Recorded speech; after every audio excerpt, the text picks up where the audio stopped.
Avec tout d'abord un mot de la météo du jour et un temps très agité aujourd'hui. Des nuages, des pluies, du vent jusqu'à 60-70 km/h en rafale. Les températures vont donc avoir bien du mal à remonter. 19 degrés à peine pour les maximales. On en reparle, vous le savez, avec la météo complète et en détail après le journal. La première image à la une de cette édition aujourd'hui, c'est bien sûr la victoire de l'équipe de France de basket hier soir en quart de finale de l'Euro au stade Pierre-Mauroy. Les Bleus se sont imposés 84-70 face à la Lettonie et affronteront l'Espagne demain soir en demi-finale. Plusieurs centaines de personnes s'étaient, vous le voyez, réunies hier soir place de la République pour suivre la rencontre sur l'écran géant installé au village basket. Une belle ambiance avec le public lillois, ravi forcément de voir les Bleus finalement s'imposer malgré un début de match compliqué. Les Français ont encore vécu un premier quart-temps difficile avant d'accélérer juste avant la mi-temps, notamment grâce à 9 points d'affilée de Tony Parker. La France a pu ensuite gérer son avance en deuxième période et filer tranquillement vers la demi-finale. Idil Gunay était hier soir au cœur du public lillois, place de la République, avec ses supporters. Première mi-temps c'était un peu limite, mais après on a vraiment mis la grosse charge et c'était super. L'ambiance à Lille c'est super et tout le monde est super content, donc rendez-vous en demi. En demi. C'était superbe, super match, début difficile mais la fin est fantastique. Toutes les générations ont participé, c'était génial. J'espère qu'on va sortir une bonne demi-finale contre l'Espagne et moi je le sens bien et je sens qu'on va gagner la médaille d'or.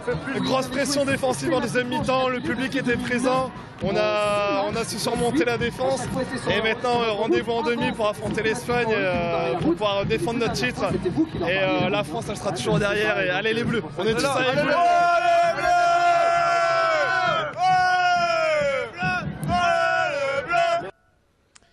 Et aujourd'hui, place aux deux autres quarts de finale de cet Eurobasket au stade Pierre-Mauroy. À 18h30 tout d'abord, Serbie, République tchèque et à 21h, Italie, Lituanie.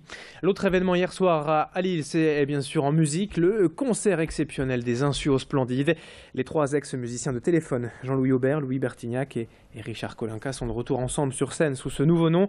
Et après un concert très intime sur invitation vendredi dernier à Paris, les Insus ont cette fois réservé leur deuxième apparition au public lillois. Et 900 personnes avaient pu acheter leurs billets. Certains sont d'ailleurs arrivés dès le début d'après-midi, hier, devant le Splendide pour être sûrs de bien voir de près leurs idoles. Quelques spectateurs venaient de loin pour ce concert, de toute la France, de Strasbourg ou de Nantes par exemple. Une belle affiche pour le Splendide qui en appelle d'autres. Le groupe ayant annoncé déjà son intention de programmer d'autres dates dans les semaines à venir. Pas d'infos en revanche pour l'instant quant à un éventuel album.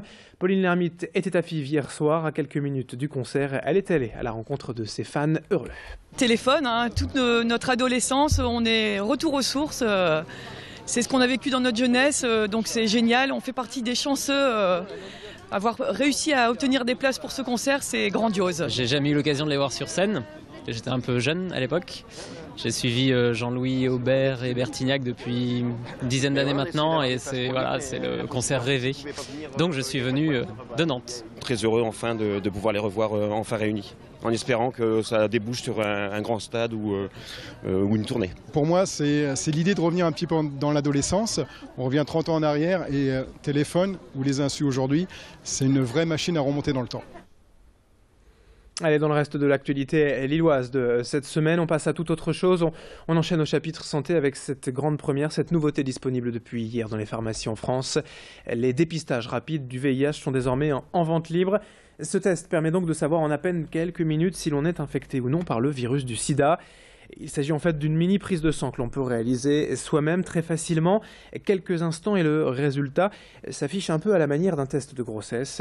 Ce dépistage est fiable pour une période antérieure à 3 mois après un rapport à risque et devrait donc permettre une meilleure et plus rapide prise en charge des personnes contaminées. Aujourd'hui en France, selon les estimations, 20% des séropositifs ignorent leur état. Ce dépistage vendu environ 25 € en pharmacie a donc pour objectif de permettre aux personnes à risque de se tester discrètement au moment et à l'endroit qui leur convient. Xavier Silly s'est rendu hier dans une pharmacie lilloise. Il y a énormément de personnes qui demandent ou qui cherchent à faire des tests sans avoir à faire le déplacement au laboratoire et du coup avoir peur d'être stigmatisé. Mais le but c'est de prendre conscience si on est séropositif ou non et de faire les démarches pour être bien soigné. Car le traitement, s'il est pris à temps, on a une espérance de vie qui est identique à une personne qui est non exposée, non atteinte. Le test peut paraître un peu cher, il est autour de 26 €. Donc voilà, il n'y a pas besoin d'ordonnance, on peut venir en demande spontanée, il n'y a aucun problème. Et puis une info en bref également pour terminer cette édition, une belle fierté surtout pour la région puisque le Beffroi d'Arras a été élu hier soir monument préféré des Français lors de l'émission éponyme diffusée sur France 2. 22 édifices pour autant de régions étaient en compétition et plus de 130 000 votants ont choisi donc le Beffroi arageois.